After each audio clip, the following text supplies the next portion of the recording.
Hello friends, you're watching Political and welcome. Imagine you're an elderly person. You've taken your grandchildren out for a day in Washington, the capital of the free world. You had a lovely time. You sit down for a restaurant to top the day off, and then they start to arrive. Ask young men, all between 18 and 25, very angry people. They're screaming at you. They flip the table. They're intimidating you and your grandchildren. And why? Because you're wearing a red hat.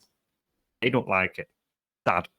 Today, we're going to be discussing the outrageous violence perpetrated by Antifa against supporters of Donald Trump in Washington on Saturday night. Yes, if you didn't know already, the Million MAGA March took place in Washington, D.C. on Saturday. Many supporters of Donald Trump, not sure if it's a million, but there you go, came out to hold a peaceful march in support of the president as he tries to stop the Democrats stealing the election. Noble cause. And of course, whenever and wherever you have peaceful fans of Donald Trump not hurting anyone, you are going to have a lot of violent radicals attacking and intimidating old people, terrorizing children, and assaulting both the men and the women who disagree with them. Antifa truly carrying on the proud legacy of anti-fascism, being fascists themselves. But before we get into the video today, thank you, yes, you, the viewer, for watching. It really means so much to us that you are taking the time to watch us talk about politics. Massive thank you also to everyone who's supporting us. It makes our day whenever we get a nice comment, whenever we see the subscriber numbers go up, whenever we see our community grow. We're so thankful for you and your support. If you are new to the channel, we would truly appreciate it an awful lot if you consider subscribing, joining our community and hanging around. We love seeing it grow. We love seeing people who come and share their opinions in the comments. We love it. And with no further ado, let's go look at this, our Antifa heroes fighting fascism, yeah. Yeah, so as you quite rightly said, it has been the Million MAGA March. I think it was quite far off a million. I don't imagine a million people turned up. I mean, that is quite a lot to expect. But still, certainly in the tens and tens of thousands. But as always, seems to be the case when Antifa and Black Lives Matter turn up, it descended into chaos and violence. It's kind of like, you know, they're not at home unless there's chaos and violence. So who could have guessed it? Yeah. So we've got this from Fox News. The only ones willing to actually call out Antifa by their name. So they said, the evening saw scattered confrontations and escalating violence as police reported at least 20 arrests as they tried to keep opposing groups separated. Earlier in the day, leftist counter-protesters turned out in opposition to pro-Trump groups rallying to question the result of the November 3rd presidential election, which showed Democrat Joe Biden denying Trump a second term in the White House. The president himself even visited the demonstration, traveling through the area in his motorcade. Earlier Saturday, the march was largely peaceful. We've heard that before. But as the sun went down, snippets of scenes shared on Twitter showed chaos had overtaken areas of the capital's nation. Authorities said one male demonstrator was stabbed multiple times near the intersection of New York Avenue and 11th Street and sustained injuries that were not considered life-threatening. It was not immediately clear which side he was on. There's sides now, apparently, in this situation. It's quite insane that this is how we're talking about what's going on. Daily Caller contributor Matthew Miller shared what he described as an all-out brawl between Proud Boys and Antifa in the streets, and we'll get on to Proud Boys and Antifa later on. But first, let's just have a look now. There's a lot of videos on this. We'll put the link in the description as always. There's a lot of snippets from Twitter, a lot of videos. Some of them, I don't know exactly the YouTube rules, but there's kind of blood and violence. And so here are a couple of the more tame videos so you can get a bit of an idea of what actually happened last night. Goodbye, loser! You're back, bitch! 2 years, leave him alone. Get the fuck out of here!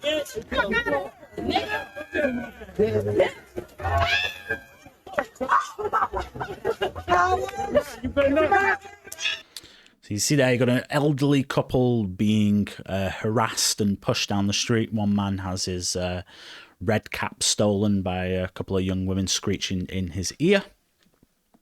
And then also the other one as well that I want to show you, again, a lady, she's proudly waving her American flag.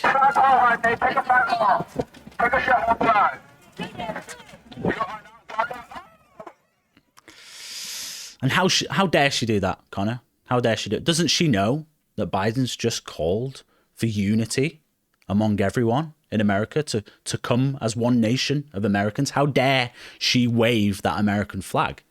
It's very problematic and racist as well, I might add. We all know the American flag is the one massive symbol of racism in today's society, and as true leftists, Ian, we staunchly disagree with that. No, it's awful, isn't it? And the videos you've just shown, these are supposedly the more tame ones. People waving the flag that's inspired liberty, democracy, human rights, freedom of speech around the world. And this is a racist dog whistle or whatever. What we've done is we've entered an era of unprecedented support from the establishment for leftist violence, unrestricted leftist violence, because they see it as a noble and just cause. If you disagree with them, if you wear a red hat, if you vote Republican, you're part of the problem and you're part of this racist society, right? So they're allowed to attack you in the street. They're like, you're sat in a restaurant and they're allowed to come and flip the table, steal your beer, intimidate your grandchildren. I mean, how have we got here? How have we got to the point where this is happening in America, the greatest nation on earth, in 2020? Well, I tell you how we got here. We've got here because of the media and because of the Democratic Party. That's how we've got here. That's how we've got to this point, that these people so brazenly attack those with opposing political views. Let's have a look. Look, I've got CNN here, right? Here's CNN's take on the situation. No mention of Antifa. No mention. They don't mention it once. Do they mention the Proud Boys? Yeah, they mention the Proud Boys. They love talking about the Proud Boys, don't they? Oh, right-wing, far-right, white supremacist, whatever your buzzword is of the day. NBC. Any mention of Antifa? No mention of Antifa. When, like, ABC, no mention of Antifa. The only mention is of an embedded Trump tweet where Trump mentions them. That's the only mention of them. Like, why do they want to deny the existence of this group that clearly exists? You've got a group of people that have been, you know, emboldened now to the point where they brazenly go onto the streets and attack people because of their political views, and the media covers for them and pretends that they don't even exist. And they're called Antifa, anti-fascists. I'm sorry, but those are hallmarks of fascism, and I hate to say that, because I really try to use pick my words very particularly and not, you know, exaggerate. But those are hallmarks of fascism. You have a group who attack people solely because of their political views, and the media, like a propaganda arm of them, defending them like a blackout. They don't even mention. They refuse to accept that they even exist. It's incredible. It really is incredible. And where's Joe Biden in all of this? Because as you quite rightly say, he's the one who wants to supposedly unite the nation. He's the one who supposedly wants to bring everyone back together, right? If you want to be a president, Mr. Biden, why aren't you condemning people marching through Washington, D.C., as you said, playing all the hallmarks of fascism? I would say it's more akin to religious zealotry, because they see this divine truth they have, which is, you know, America's a racist cesspool, and they're using violence to achieve their goals, okay? Why isn't Biden condemning this? Why isn't he saying, like, what on earth are you doing? Like, you know, stop this. Start talking to people again. Start discussing our ideas with people again, not attacking them in the street. It's gone missing. And like you say, the media won't report on that. The media won't report on anything to do with this, because they are actively engaged in covering for these people. Because, I mean, I don't know why. Is it virtue signaling, do you think? Do you think if they criticize BLM and Antifa, they're going to be seen as racist organizations? They probably will, but, you know, are they so scared of defending themselves from that? What do you think? They're afraid to call them out, because that's their crowd, that's their base. Like, they've established this little, you know, this corner of the market now in the media. Like, without Trump, they wouldn't exist. They wouldn't make any money. I mean, we've seen CNN's like, what are they called? AT&T. They own CNN. They're 150 billion in debt, supposedly. Or I might have made that up. No, 150 billion in debt. Yeah. And they're trying to sell CNN because they don't make any money from it, because they've gone woke. They've gone broke. But listen, what we saw going into the election was, as I said, this group Antifa have become emboldened by the Democratic Party and by the media. We saw now, after the election in Portland, they finally call in the National Guard after what, like 90 days or something like that of consistent protests and violence. They call in and they ask for help after the election. They were afraid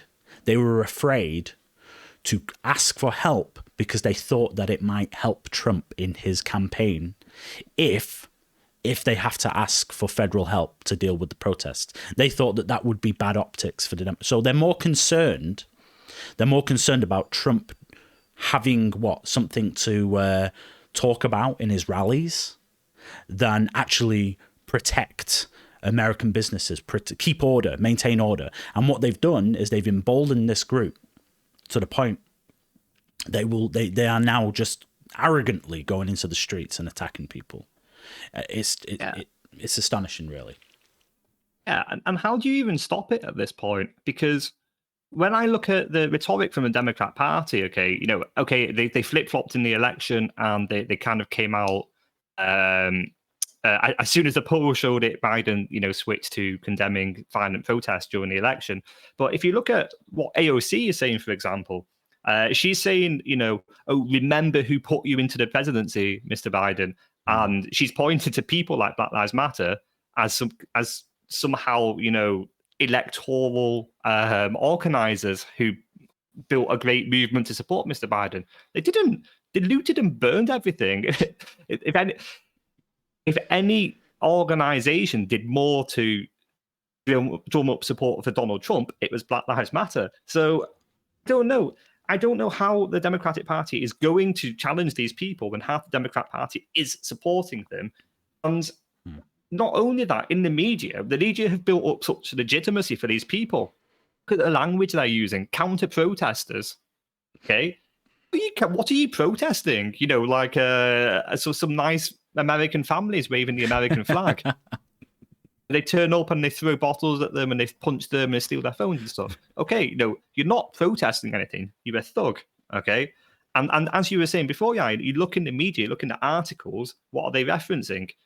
Or, how many mentions of Proud Boys are there? Like out of the hundreds of thousands of people there in DC, maybe, I don't know, it's not a big organization, 75 the Proud Boys.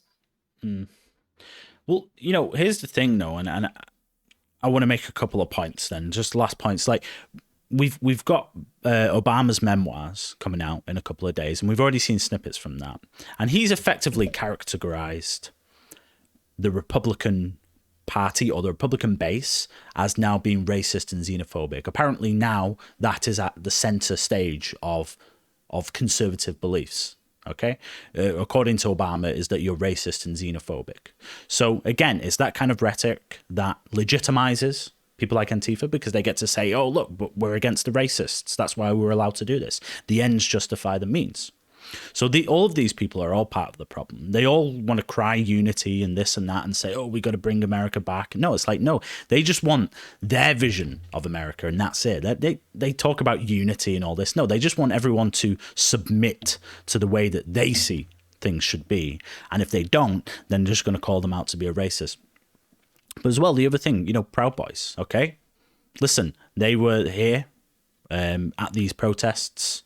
And they were there when some of the violence broke out, and they were probably in part to blame for some of the violence. And I can say, as a conservative, as a Trump supporter, if Proud Boys have committed any violence last night, then I condemn that, and they're to blame, and that's bad. Why is it so hard for people left-leaning? Anyone that's watching this video now, please listen. Even I'm sure there are many people that support Biden that don't support Antifa. I'm sure those people do exist in a small quantity, but for the people that, support Antifa, please tell me, why can't you just say, yes, that's bad. They're committing violence there. That's bad. I condone it. Here's an organization that goes out and starts violence sometimes. Maybe not all of them, but some of them sometimes, and I condone it. Why can't you just accept that? Why is that such a hard thing to just even acknowledge it? I don't understand.